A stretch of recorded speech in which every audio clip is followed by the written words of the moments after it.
시사해설입니다. 여러분 지금 일리노이주의 은퇴연금 부족분이 $1,000억 있는데 이걸 어떻게 했으면 좋겠습니까? 그리고 시카고의 은퇴연금 부족금도 $300억 되는데 이건 어떻게 했으면 좋겠습니까? 이 일리노이 주 대법원의 생각은 일단 약속한 것이니까 은퇴자 혜택을 지불해라. 약속을 지키는 것밖에는 지금 딴 도리가 없다라고 최종 판결을 했습니다. 그런데 문제가 있죠. 그런 돈이 우리한테 없다는데 바로 문제가 있습니다. 그런데 엎친 데 덮친 격입니다. 어제는 신용등급 회사인 무디사가 시카고의 크레딧 레이팅을 2등급이나 하향 조정을 했습니다. 그래서 정크급이다 이렇게 판결을 했습니다. 신용등급이 정크라고 하는 것은 시카고시가 발행하는 채권이 쓰레기다, 고철이다, 폐물이다 이렇게 판정을 하는 것이죠. 그러니까 이제 앞으로 돈을 딴 데서 꼬으려면은 이자를 훨씬 더 많이 내야 되는 그런 형편입니다.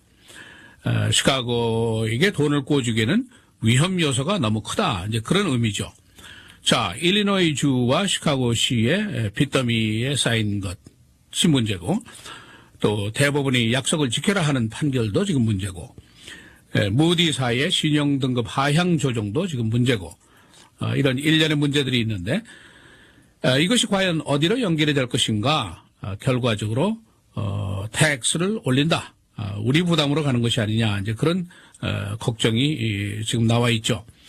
또 이제 다른 일들은 시카고시의 카지노가 빨리 들어서게 될 것이냐 아니면은 무슨 다른 좋은 돌파구가 있을 것이냐 그런 기대도 없지 않아 있습니다.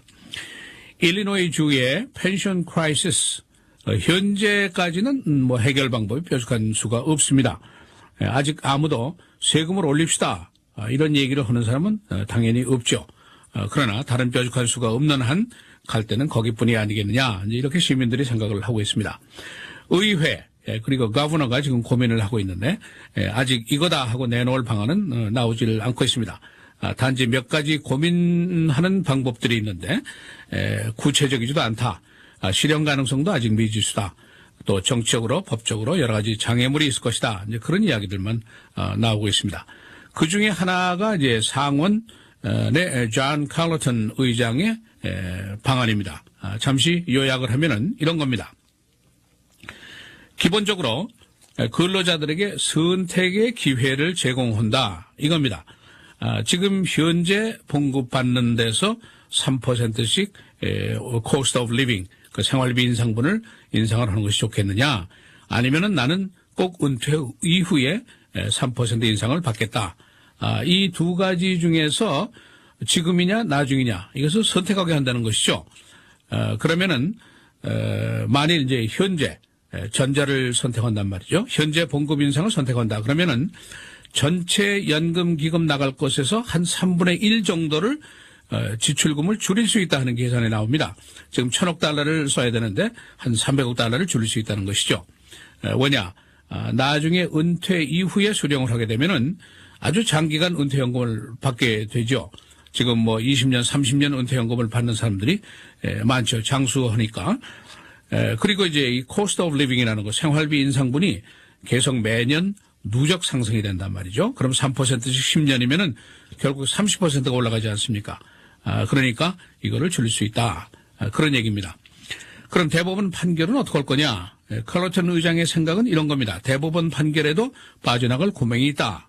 그런 생각인데 대법원 판결이라는 것이 결국 이제 계약법, 그 contract law에 의거해서 나온 판결입니다.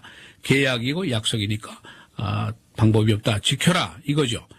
그런데 이 contract law에도 consideration 이런 그 조항이 있습니다. 계약상의 대가 이런 건데 다른 선택의 여지를 주는 거죠. 그래서 계약자들이 쌍방간의 동의가 있으면은 다른 대안을 차지할 수가 있다 이겁니다. 그러니까 주정부와 주근무자가 나는 3% 인상을 지금 받을 테야 나중에 받지 않겠어 하고 동의를 한단 말이죠. 그렇게 되면은 한 3분의 1을 세이브할 수 있고 계약법상의 법리론으로 이것이 인정이 된다. 이런 이제 이론을 내세우는 겁니다. 그 밖에 이제 헬스케어, 보험 혜택이라든가 이런 조항도 협상의 대상으로 한다 하는 그런 지론을 가지고 있습니다. 그러나 아직도 구체안은 나온 것이 없습니다. 그런가 하면은 거버너 브루스 라너 선거 시부터 헌법을 개정해야 한다는 주장을 해왔죠. 은퇴연금이 너무 높다 하는 얘기인데 이것도 아직 뭐 완벽한 대안이라는 볼 수가 없습니다. 헌법 개정을 해봐야 현재 이미 은퇴해서 혜택을 받는 수혜자들의 숫자가 수만 명, 수십만 명 되는데 그들의 베네핏을 과연 줄일 수 있는 것인가? 이거는 아직 알 수가 없습니다. 또 헌법 개정이라는 그 자체가 정치적으로 법률적으로 매우 복잡한 사안이기 때문에 또 시간이 많이 걸리는 사안이기 때문에 아직은 이것이 좋은 방안이냐 하는데 판단이 서지가 않습니다. 좌우지간 2013년도에 그 아주 어렵게 만들어 놓은 은퇴연금 개혁안 이것은 결국은 무의로 돌아갔고 불법 처리가 됐고 헌법상으로 근로자의 연금은 손대지 못한다 하는 말이 법조항에 명기가 돼 있기 때문이죠. 그러니까 결과적으로 우리가 한 2년 동안 허송세월만 했다 그런 결과를 빚었습니다. 거버너 주의회 계속 고민을 하고 있습니다만은 결과적으로 만일 별 뾰족한 수가 없으면은 그거는 텍스 인상 쪽으로 기착이 될 것이 아니냐 이제 이런 예상들을 시민들이 하고 있죠. 그런데 문제는 일리노이 텍스는 이미 딴 주보다도 훨씬 높다.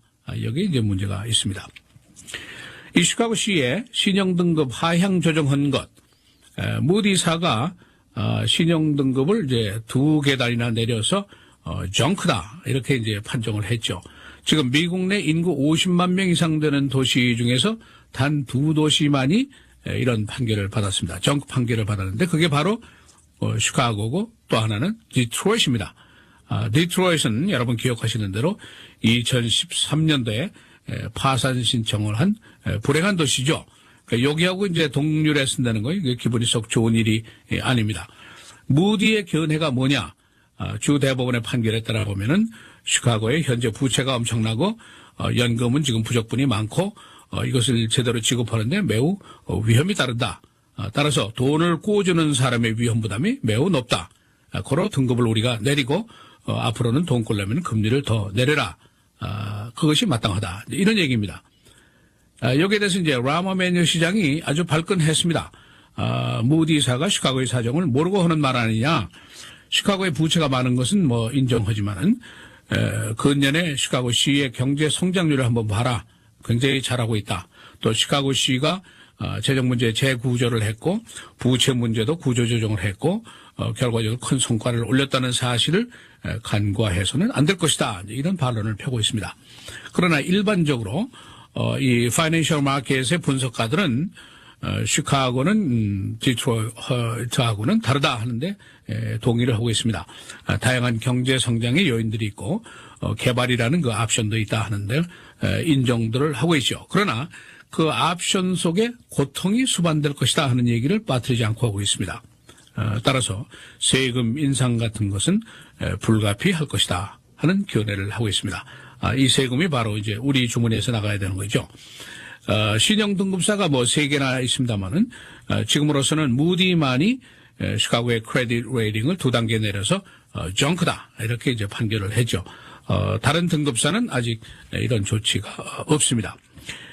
선타임스가 오늘 시카고의 신용등급 정크로 이제 판정했다는 기사를 실으면서 사진을 한 장 게재를 했습니다.